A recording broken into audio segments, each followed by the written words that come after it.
if you've been coming to the channel, if you've been paying attention, we've been bitching and moaning on a near daily basis about DEI being forced and shoehorned into everything as of late. But my God, I just saw a banger interview by a channel called Andrew Says.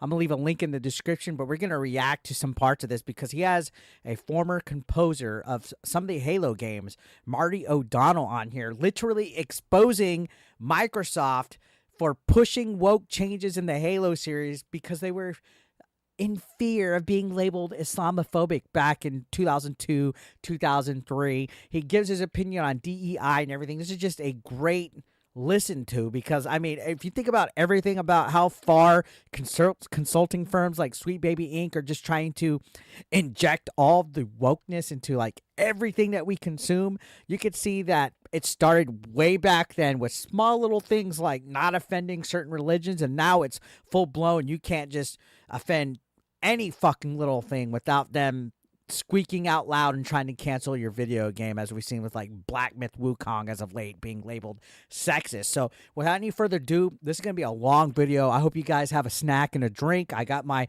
Diet Coke here. We're going to talk about this because Microsoft caved in to wokeness big time. So let's go ahead and watch, guys. This is fucking nuts. This interview, which I will link down below in the description, is really interesting. Again, the gentleman being interviewed was a composer for the Halo series, and he talks about Microsoft caving in as early as Halo 2 to woke cancel culture because they were afraid of Islamophobia.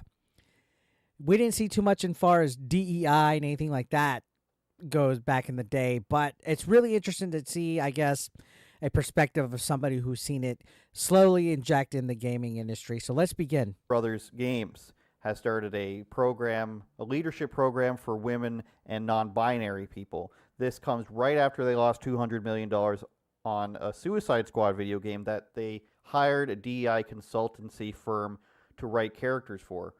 Oh, real quick, he's talking about Suicide Squad, which lost $200 million freaking dollars, but somehow Warner Brothers Games makes like a, I guess, some kind of program for women and non-binary people that work there.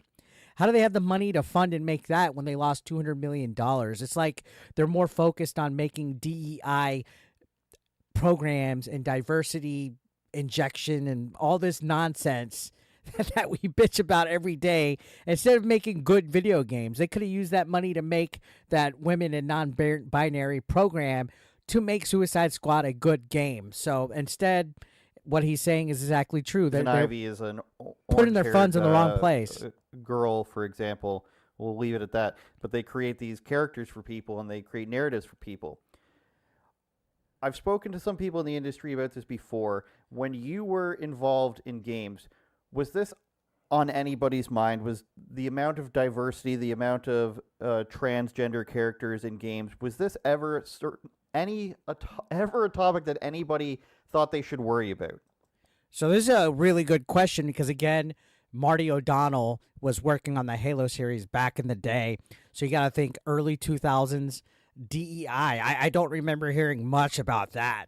I don't think anybody really gave a shit about it as much as we see progressive wokies talk about it today. So let's check this out. This is a really interesting answer that he has right here.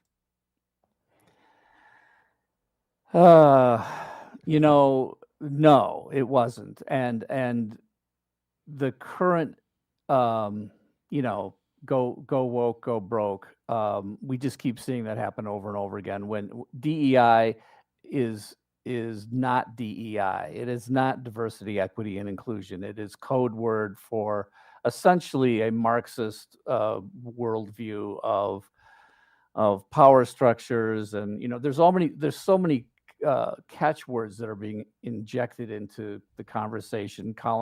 I mean, not to interrupt his intelligent response, but DEI efforts are definitely Marxist. They claim that it's for inclusion and tolerance and, for people of all kinds. But what it really is just a huge echo chamber. And we bitch about this daily because it is infecting everything from movies, TV, music, especially video games, have we seen the last few months. Like, this has been the worst year I've ever can think of as far as video games go, where DEI is infecting every single thing that we're touching into, and it's sickening. Colonization, decolonization, all of these kinds of things. It is so far from what, especially in the entertainment business, what people should be worried about. Are you going to tell a good story? Are you going to make a good game? Are you going to do something that's compelling, Exactly. Instead of making good video games like WB Games, instead of making Suicide Squad, Kill the Justice League a great game, they're more worried about injecting DEI. Instead of telling good stories, making good characters, it's pathetic to where their definition of having a good character is based off them being gay or being a person of color instead of just being a good character. Oh, it's because they want characters to be relatable. Fuck off. Again, like I said before, how narcissist is it to have to be like, oh, I have to see myself represented in it? Like, get over it, okay? That's not true diversity. That's you wanting to make things about yourself. And all these people that cosplay as video game developers, video game journalists, they claim that the people bitching about wokeness are the ones that are miserable and unhappy because they want things to be for them. Video games is for everybody. But guess what? The woke people don't want video games to be for everybody. They think they do, but they really don't. They don't speak for the majority. Emotionally for people, that's fun for people. That's what creators should be concerned about. Exactly. Create to make fun. We've had our share of, I guess I would have to say, diverse characters, but it's like, it wasn't because we needed to make sure there was a certain percentage of, fill in the blank. Exactly. The whole reason why things like Sweet Baby Inc. exist is to fill in a blank, to check a box off of a checklist. Gay character? Check. Person of color? Check. That's all it is now. It's filling in a blank instead of actually making characters good, to just make good characters. It's so cringe. It was because these were like either great actors or this was going to be a great character. So it was never any part of what our discussions were about. Like, let's make sure we fill in the blanks for all of the, so the game characters reflect perfectly the makeup of the society.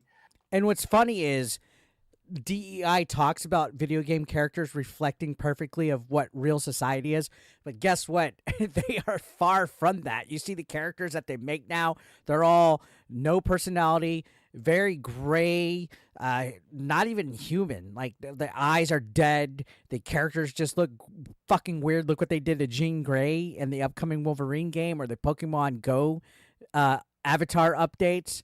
They're all ugly. They're uglifying characters. How is that making things relatable? Are literally woke video game developers and wokies like Sweet Baby Inc., are they saying that we're all ugly? Is that what makes you relatable? As if you're ugly? That is just such a creatively dampening way of approaching things, which is why I think the fans are rejecting. The fans don't necessarily reject movies or games because diversity or equity, inclusion kinds of things are forced into their face. Certainly they don't like, being preached to. Abso-fucking-lutely, which is why I make these videos talking about everything just being fucking hammered on us, that it's offensive, that it needs to be politically correct, that we need to be better. Like that, when they say do better, you're better than this. No, fuck off. But basically, these are not good products. They're not. At the end of the day, it's not fun to play. The games suck. Interesting. These characters don't sound real. That's what ends up happening. People just don't like it. They're not good stories. They're not. The reviews, the fucking money lost, it speaks for itself at this point. Memorable. So, yeah. To be honest with you, I saw this starting to come in the last few years of my time in the video game industry, and I'm glad that I sort of retired from video games. That's how I feel about education when I was teaching high school level. So glad I got out before they started pushing all this critical race theory and crap down children's throats. When I did, because I could see there might have been a few arguments, let's say, that I would be involved in coming down there. This guy's One of based. the questions people have around this, I think, and that I have, is why do they keep doing it? It's been a couple years now where these big projects have failed, and Disney's so guilty of this, they just keep hammering down and doubling down and tripling down. Yeah. Why do they keep pushing forward? Now, I've heard that the ESG money and the DEI money is running dry from investors. I've read about this. I've written about this. I've been told. And yeah, they all are doing it for ESG and DEI money. They all get paid. It's almost like being a lobbyist. Disney's the fucking biggest guilty party of it, but some of these video game companies are just as guilty about it as well. If it's running dry, thank fucking God. Told this. What is the reason why these companies keep pushing forward with things like this? Are they afraid? It's because it's a narrative. It's literally an agenda. They're being paid to push an agenda. But let's see what his answer is. Let's see what Mr. O'Donnell's answer is. Of backlash? Are they afraid of money drying up? Do they just want to push forward ideologically? What's your take on that? Why do you think that, against all odds seemingly, that some of these major studios in movies and gaming still That's push a forward? really great question, by the way. With really great DEI and all these different forms of it. Well, I can't say for certain what's in everybody's minds, but I know that when I was there, when I was talking to, when I was on the board of directors, let's say at Bungie, This is back at Bungie days, board of directors. So this is where the real juice comes, guys. I'm about back in the day, like as early as Halo 2 here. And this is, I'm calling Microsoft off on this. And this is disgusting, in my opinion, to cave in. Talk to the higher ups at Microsoft. There is a lot of fear, and the fear started creeping in. There is fear that you are going to essentially get on the wrong side of some special interest groups. And you know what's so funny is this is so similar. He's talking about back in the day, but this is so similar to what just happened with Black Myth Wukong and the alleged extortion scheme that Sweet Baby Inc. has against them, where they come in, these consulting firms, and they say, hey, your game's not politically correct. Give us money. We want $7 million. We'll help your game. And if you don't, we're going to make bad hit piece articles and get our Kotaku friends to write bad things about you. It's literally a scheme. And that's why these companies, executives, corporate suits, they get scared because you literally have Sweet Baby Inc. people at GDC saying, go to these people's marketing teams, terrorize them, make them scared so you can get what you want. They literally are bullying people in all media, not just video games. Who can be very loud and very annoying. So let's super annoying. Placate those people. So I would say fear is probably one of the biggest things. I don't think. Definitely fear. In my experience, that these are deeply held beliefs. You have to understand that, especially in the big companies, the C-suite and the executives, they are just constantly, all they're doing is looking at the bottom line. And if they... That's true, which is so fucking funny when you see that Suicide Squad lost $200 million fucking dollars, even though they're looking at the bottom line. How bottom is this bottom fucking line? That's what I want to know. I think something could affect the bottom line. I honestly think a lot of these people are empty suits. They don't actually have core values. So they adopt the core values of the moment to make sure they're on the right side. So they don't. That is really fucking interesting, adopting the core values of the moment. So if you hear the term, the squeaky wheel squeaks the loudest, Sweet Baby Inc. and all these wokies are out here on Twitter crying, oh, these people are bigots and racist and all that. I guess executives have a fear about that they're on the wrong side of what this small little percentage. I don't know why people cave into that small percentage, but you don't get any sort of backlash. And that's an indictment against the kinds of people who end up running companies. I understand that, but I've rarely found people with strong moral character running the companies. Same experience. They tend to just be, same experience. They go the way the wind blows, and it's going to take them a little while to realize this is actually not helping their bottom line. And so I cannot wait till companies like Disney, Warner Brothers, and all them realize that it's not helping their bottom line. I cannot wait. Dear God. There might be a few true believers out there, but it's few and far between, in my opinion. And it doesn't make sense. Almost nobody who ends up being at the top level of these entertainment companies actually ever made any entertainment. They aren't. That's a true fact. They're not the artists. They're not the writers. They're not the people that are directing. They're literally sitting in a cushy office getting their name in the credits. Kathleen Kennedy, ring a fucking bell? Actual directors. They're not artists. They're not musicians. They're not writers. They haven't created anything. They fucking might facts. have come from marketing or have an MBA, or work their way up through, up the production side of things where they're not really making things. They're just overseeing the production side. And that's funny how it always works in everything in life, right? The people at the top, they're the least hands-on. I don't know why, but that's just how it goes. And so for some reason, I don't trust their judgment. They just don't have good judgment when it comes to this, and they have a lot of fear. So I would say fear is the big driving factor. Fear here. for sure. Now, forgive me for not knowing, but is there a thing you can think of like 20 years ago where people were jumping on? Here we go, the guys. Executives were jumping on An it example. as the thing. Like, we got to keep in stride with this. We got to keep up with this dominant narrative. Is there anything that comes to mind? Well, I started seeing it a little bit even during our Halo 2, which goes back quite a ways. We were making Halo 2, in 2002, 2000. Over 20 years ago, guys, 2002, 2003 era, you started seeing corporate suits fearing being on the wrong side of things. 3, which was close enough after 9/11. And if you know the story of Halo, it's about this, group of religious zealots that essentially believe and will commit suicide in order to keep their religion going. I guess you know what?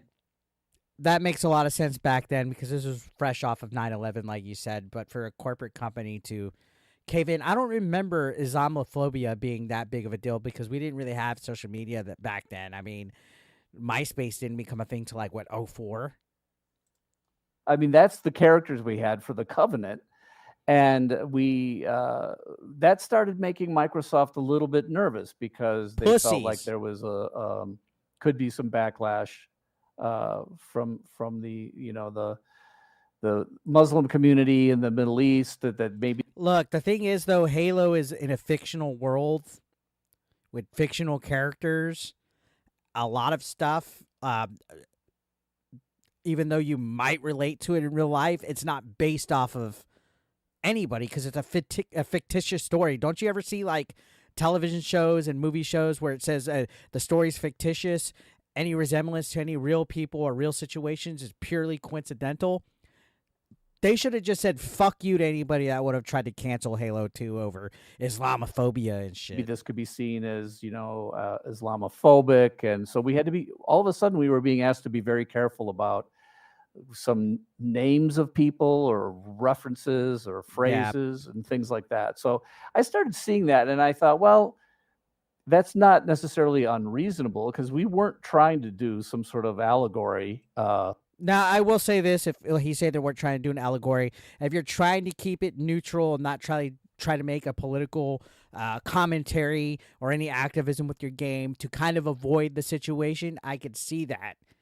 Okay, but once you start giving people an inch, they take a mile. If there was active groups actively trying to cancel them, or firms like a Sweet Baby Inc. coming after them like we see today, where a video game like Stellar Blade can't have a good-looking protagonist because it's too sexy and people are trying to cancel graffiti for the hard R in it. It's become very, very overwhelming now compared to that. Like, this is a reasonable situation. Sure, they caved in a little bit, But this was just the beginning of it. It started with this shit. It started with the changes that they did to Halo, and then it's going on till today, over 20 years later, and it's just overly exaggerated because it all adds up. About the political situation, let's say in the world that had to do with jihadists and all the rest of it. But I could see there was a point, maybe you know the story, but one of our main characters, the Arbiter, was not the Arbiter. During the whole time we were making Halo 2, the character's name was, he was called the Dervish. And we had recorded all the voice. I had directed all the actors, So and they're gonna everybody was using Be the forced to term change Dervish. everything. And then we found out that, like, this could be seen as an insult because there is a Islamic religious figure known as dervishes, and so we had to change it. I think that's purely coincidental. But again, back in 03, 04, cancel culture wasn't as prevalent as it is today. But again, this is just an example of how far back this has gone. And compare this change to what we're seeing today with games. And you can see how important it is to rise up against people trying to bitch and complain about political correctness in video games. That's just my opinion. You can agree to disagree with it. We were forced to change that name to a different name. So we came up with the Arbiter. I was never really happy about it. I thought, this is an artistic choice. This is what we had from the beginning. We were not trying to make any sort of political or religious comment. We had tons of religious imagery, the Ark, Halo. Of course, you have the Ark, the Halo. It's okay to be offensive to Christianity, guys. Remember that. You can't piss off all the other religions. That's how it's always been, for whatever reason. Fuck Christianity, right? That's what it comes down to. Did Microsoft cave in? Yeah, I definitely wouldn't agree with changing it. I could see why they would, but they definitely caved in and caved in on specific religions because we can't have them pissed off. The covenant, all these things are sort of religious, imbued with religious, terminology. So I didn't see why the Dervish was a problem, but we were forced to change that. So I could see that there were going to be, the bigger the product, the more fingers would be in the pie trying to mess with things. Yeah, I mean, ain't that the truth with what's going on today in gaming? The bigger the product, the more hands in the pie trying to mess with things. Whew. And yeah, I'm going to leave a link to that full interview down below so you guys can watch the beginning of it, the rest of it, because there's a lot of intelligent discourse here. But you got to think, 20 years ago, they were operating out of fear of being canceled. So that makes you think, how many companies today are actually operating out of fear still? How many people make decisions or don't make decisions because they're afraid of pissing off people like Sweet Baby Inc.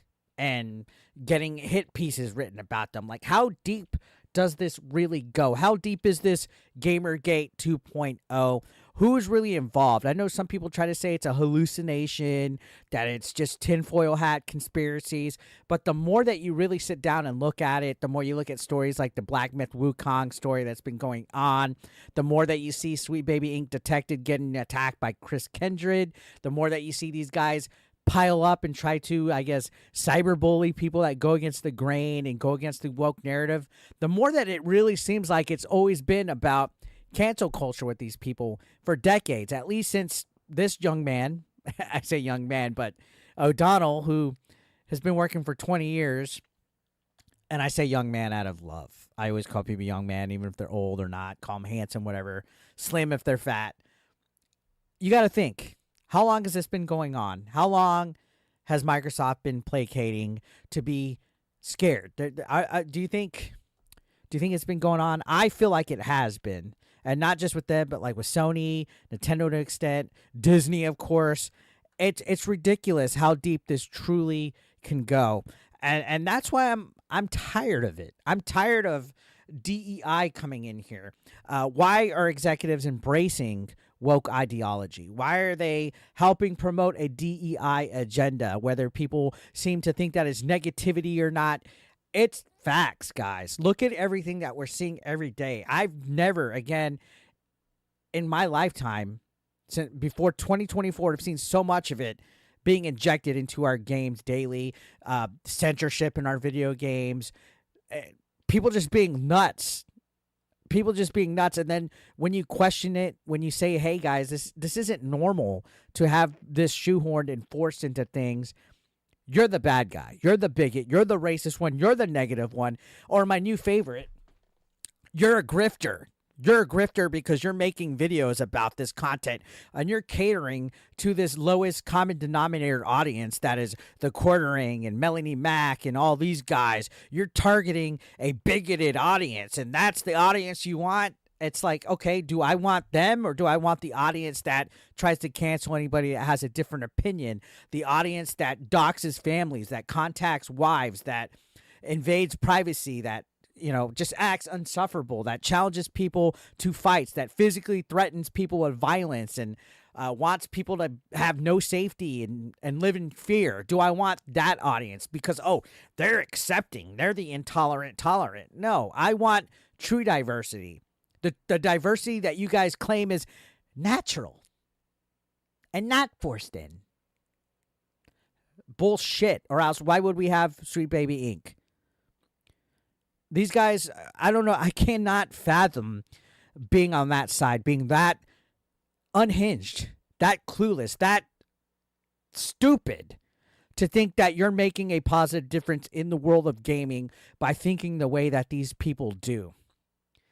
It's almost like, God, thank God I'm not like that. Thank God I'm not like anybody that's involved with Kotaku or the Friends of Kotaku or anybody like that, because my God, would I not enjoy my life at all? And I think that's what it is. I think these people don't enjoy their lives, which is why they have to be oppressed, which is why they have to feel like they're victims of stuff, and they have to constantly poke at people and try to just be terrible human beings online and try to, I guess, make companies live in fear, because if it's not our way, it can't be anyway, and you're going to get canceled. We're going to write hit pieces on you.